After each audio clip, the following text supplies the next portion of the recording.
Eeyyamasaa malee eenyu kan uumame hafuuraan tolfannee uumaan nuuf kenname. Hin barbaachiftu naan hin jedhu inna waa'ee koof beeka waan godhu. Hin barbaachiftu sin hin jedhu inna waa'ee keef beeka waan godhu. Abbaa lubbuu namaa Rabbi maddii hafuuraaf qalbii bara baraan jiraanna baqneen bannu akka cabbii. Abbaa lubbuu namaa Rabbi maddii hafuuraaf qalbii bara baraan jiraanna baqneen bannu akka cabbii.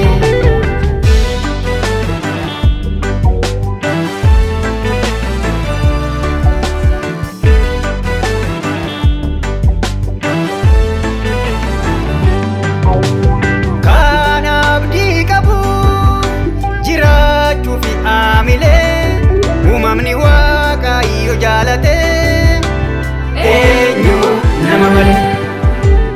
Kan abdii qabu jiraachuuf aamilee uumamni Waaqayyo fittaanse eenyu nama malee. Gooftaa dhimmisiise jiraachuun kooni barbaachise. Uumaa dhimmisiise jiraachuun keeni barbaachise.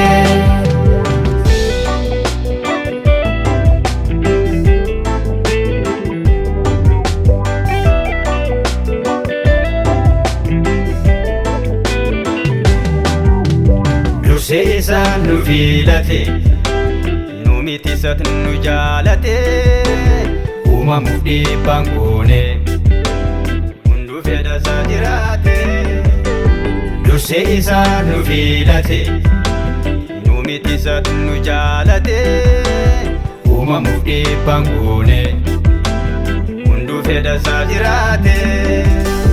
Yaadaan nu qaabe jiraachuu keenya isa fedhe jaalala isaatu fiixa ba'e hinaafe kan seetanni jedhe.